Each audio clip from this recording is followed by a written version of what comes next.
ئەم کاتتان باش بیسەرانی هێژان لە ڕادیۆ دەنگیگەلەوە با یارمەتی هاوکارانم گشتی هەواڵەکانی کاتژمێر 2 با کاتی ناوەندی ئەوروپاتان پێشکەش دەکەن.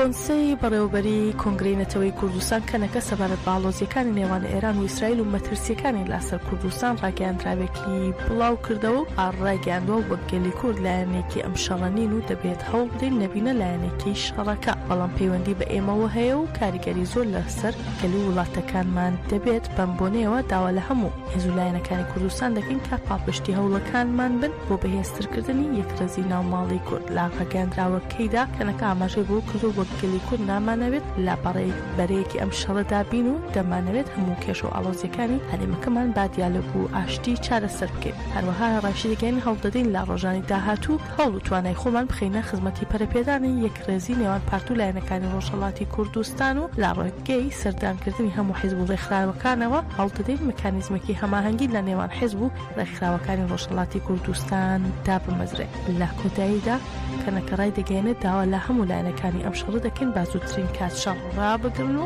کێشەکانیان با گفتوگۆ چارەسەر بکەن.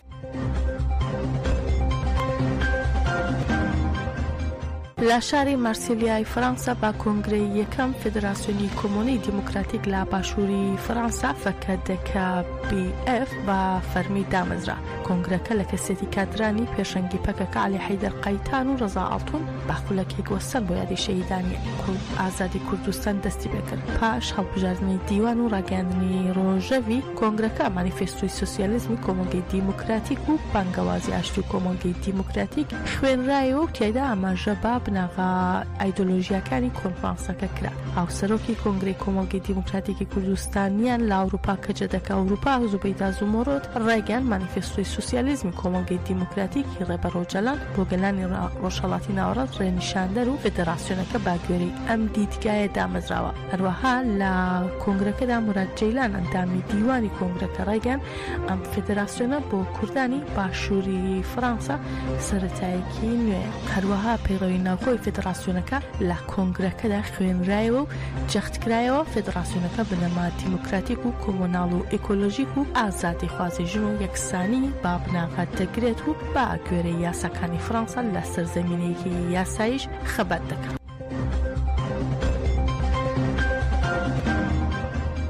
ناوەندی ڕاگەیاندن و چاپەمەنی هێزەکانی پاراستنی گەل هەپەگەنەڕەچە ناسنامەی چوارگەری لای شەهیدی کوردستانی ئاشکرا کرد کە لە یەک کات و شوێندا پێکەوە لە ئەنجامی هێرشی دەوڵەتی تورک بۆ سەر هەرێمەکانی پاراستنی مێدیا شەهید بوون. لە ڕاگەیاندراوەکەی هەپەگەنەڕەچەدا هاتووە باڕێز و پێزانینەوە یادی هاوڕێیانمان باران فەرزاد مراد و ڕۆژهات دەکەینەوە کە لە 18 شوبات لە شوباتی 2018 لە هەرێمەکانی پاراستنی مێدیا شەهید بوون. هەپەگەنەڕەچە ڕای دەگەێنێت لە قۆناغێکدا کە هێرشەکانی دوژمن لە سەختترین کاتیدا بوو هاوڕێیانمان باران فەرزاد مراد و ڕۆژهات بە هەڵویستی فیداییانەوە ئاستی نەبەزێوی گەریلایەتی ئاپۆییان سەلماند و ناوی خۆیان لە مێژووی تێکۆشاندا نەخشان و بە ڕۆحی فیدایی ئاپۆییانەوە هەموو دەرفەتێکی خۆیان بەکارهێنا لە هەوڵامدانەوەی ئامانجەکانی دەوڵەتی تورکا بۆ تەسویەکردنی پەکەکە بوو. هەپەگەنەڕەچە ڕای دەگەیەن لەسەر ئەم تەمایە سەرخۆشی لا بنەماڵی هێژەی هاوڕێیانمان باران فەرزاد مراد و ڕۆژهات و گەلی کوردستان دەکەین. زانیاری لەسەر ناسنامەی شەهیدان بەم شێوەیە خراوە تاڕوو. مەحسووم قاسمی بە ناسناوی بارانچیا لە خۆی لەدایک بووە.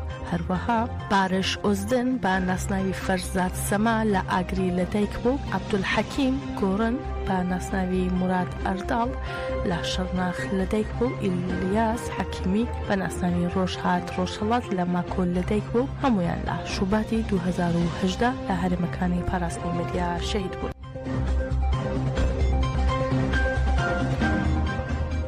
سەرۆکی کۆنگرەی بەڕێوەبەری خۆجێیەکانی ئەوروپا مارکس کۆلس پەیوەست بە سەپاندنی مەرجی خۆ بەڕێوەبەریە خۆجێیەکان لە تورکیا لەگەڵ هاو ڕاپۆرتێر بێریۆنی ڕۆتکین و شەندی بەڕێوەبەری خۆجێیەکانی ئەوروپا سەردانی دەم پارتیان کرد. لەلایەن دەم پارتیەوە پێشوازیان لێکرا و پەیوەست بازبوونی بەڕێوەبەری خۆجێیەکانی دەم پارتی و فشارەکان لەسەر بەڕێوەبەری خۆجێیەکان و هەروە سیاسەتی دەست بەسەرداگرتنی شارەوانیەکان زانیاریان پێدرا. شەندی بەڕێوەبەریە خۆجێیەکانی ئەوروپا پەیوەست بە سەپاندنی هەڵسەنگاندنی خۆبەڕێوەبەری زانیاری بەرفراوانیاندا و هەروەها لە کۆبوونەوەکەشیاندا پێشاتەکانی هەرێمەکە هەڵسەنگاندنیان بۆ کرا و باس و تاوتوێی گرنگی دموکراتیزاکردنی هەرێمەکە و کاریگەریەکانی کرا.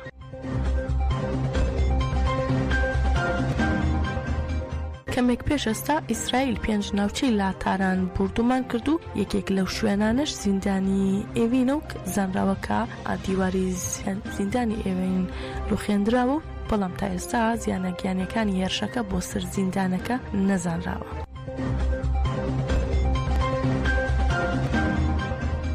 دۆناڵد ترامپ دوای هێرشەکەی ئەمریکا بۆ سەر دامەزراوەی ئەتۆمی فۆردۆ پەیامێکی بڵاو کردەوە و تیایدا نووسیەتی هێندەی ئەوەی لا دیمەنەکاندا دەردەکەوێت زیانێکی زۆر بار هەموو ناوەندە ئەتۆمیەکانی ئێران کەوتووە و باشتریشە بڵێن هەموو ناوەندەکانیان بە تەواوەتی لە ناوبراوە. ترامپ بە دیاریکراوی ئاماژەی با دەرەنجامەکانی گورزەکەی سەر فۆردۆ کردووتی زیانی هەرە مەزن لە ژێر خاکدا کەوتوتەوە بە تەواوەتی بەر گورزەکە کەوتووە. پێشتر چەندین بەرپرسی باڵای واشنگتۆن بانگەشیاوەیان دەکرد ئامانجی دەستێواردانەکانی ئەمریکا بۆ گۆڕینی ڕژێم نییە، بەڵام ترامپ سەرنجی خستە سەر نیازی خۆی کە مەبەستی لا گۆڕینی ڕژێمە. ترامپ نووسیەتی گەر ڕژێمی ئێستای ئێران نابێتە نوێنەری شکۆی ئێران ئەو کاتە بۆچی گۆڕانکاری لە ڕژێمدا نەکرێت. جێهامەژێ دوای هێرشەکەی ئەمریکا بۆ سەردامەژراوە ئەتۆمیەکانی ئێران و کاردانەوە و هەڕەشەکانی ئێران بۆ سەر ئەمریکا، واشنگتن داوای لە هەموو هاوڵاتانی ئەمریکا کرد لە سەرانسەری جیهاندا زیاتر ئاگادار و وریا بن. هەروە سوپای ئیسرائیلیش سەر لە بەیانی ئەمڕۆ دووشەمە لە 11هەمین ڕۆژی هێرشەکانیدا ڕایگەیان گورزیان لە ژێرخانی سەربازی ئێران داوە لە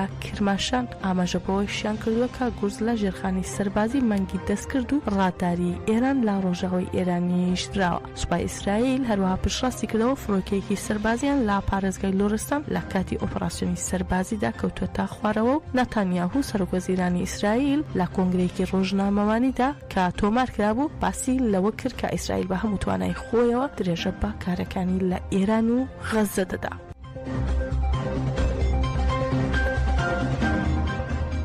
مارکۆ ڕۆبیۆ وەزیری دەرەوەی ئەمریکا لەبارەی داخستنی گەروی هۆرمۆز لە لایەن ئێرانەوە هەڵویستی وڵاتەکەی خستاڕۆ و ڕایگەیان پێویستە ئێران ڕازی بکرێت گەروی هۆرمۆز دانەخات، چونکە ئەگەر ئەوە بکات هەڵەیەکی گەورەتر دەکات. وتیشی ئەو کارە بۆ ئێران دەبێتە هۆی لە ناوبردنی ئابووری خۆی. ئێمەش وەک ئەمریکا بژاردەی دیکەمان هەیە. ئەوە لە کاتێکدا گەروی هۆرمۆز یەکێکە لە کۆنترین ڕێڕەویە ئاوەکان لە جیهان و بەهۆی هەڵکەوتنی جوگرافیاییەوە وڵاتانی ڕۆژهەڵاتی ئاسیا با وڵاتانی ڕۆژاوای ئاسیا دەبەستێتەوە. هۆرمۆز بە تاکە دەرچەی دەریایی دادەنرێت بە وڵاتانی کەندا و کە دەکەوێتە سەر دەریای عەرەبی و کەنداوی عەرەبی.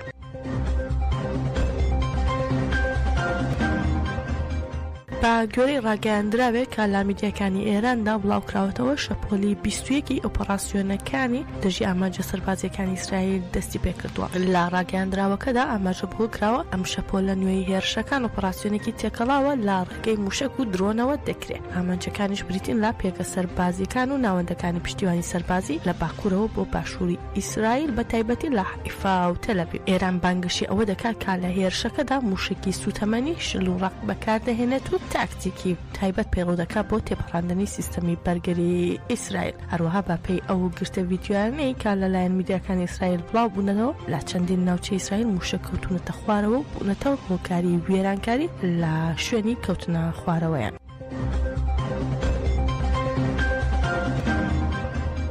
عەبدوڕەحیم موسەوی فەرماندەیەکانی سوپای پاسدارانی ئێران سەبارەت بە هێرشەکانی ئەمریکا ئەم کاتەدا دەڵێن لە درێژەی پشتیوانی هەملایەوەی باشەڕەتی بۆ تەلەڤیڤ ئەمریکا بە ئاشکرا و ڕاستەوخۆ هاتووەتە ناو شەڕ و سەروەری ئێرانی پێشل کردو و دەستڕێژی کردوتە سەر خاکی ئێران. هەروەها موسەوی دەڵێت ئەمریکا دەبێت بزانێت کە پێشلکردنی سەروەری وڵاتەکەمان دەرگای لە هێزەکانمان کردوتەوە بۆ هەر کارێک دژی بەرژەوەندەکانی سوپای ئەمریکا و هەرگیز لەوەش پاشەکشان ناکەین. فەرماندەی سوپای پاسدارانی ئێران باسی لەوەش کردو بەردەوام دەبین لە وەڵامدانەوەی هێرشەکانی ئیسرائیل.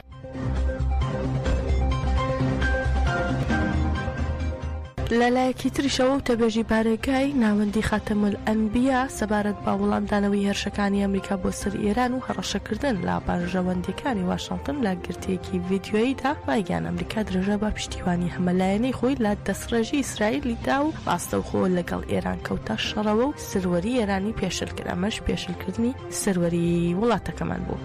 هەروەها وتەبێژەکە دەڵێت ئەم کردەوە دوژمن کارانەیە بە ئامانجی زیندووکردنەوەی ئیسرائیل بوو کە لە سرە مەرگدا بوو، بەڵام ئەم هێرشە نەک هەر بێهودە بوو بەڵکو مەودای ئامانجەڕەوە و هەمە چەشنەکانی هێزە چەکدارەکانی ئێرانی فراوانتر کرد و زەمینە بۆ تەشەنەکردنی شەڕ لە ناوچەکەدا زیاتر دەکرد. ڕۆ باسی لەوەش کرد کە دڵنیاتان دەکەینەوە دەرەنجامی تونند و چاوەڕوان نەکراوتان بەسەرداد دەسەپێنین و هەرچیەک لە تواناماندا هەبێت بۆ ئەو مەبەستە ئەنجامی دەدەین. لە کۆتاییشدا دەڵێت ترەمپ ئەم شەڕی دەستی پێکردو، بەڵام ئێمە تەواوی دەکەین.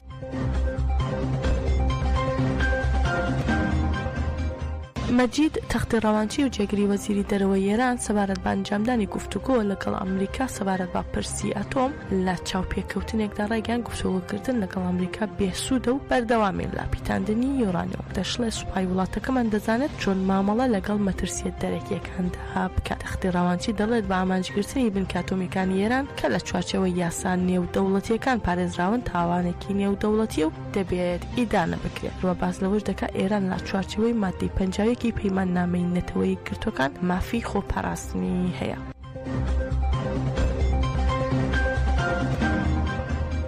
گەیشتینە کۆتایی گەشتی هەواڵەکانی ئەم کاتژمێرە، بمێنن لا خێر و خۆشیدا.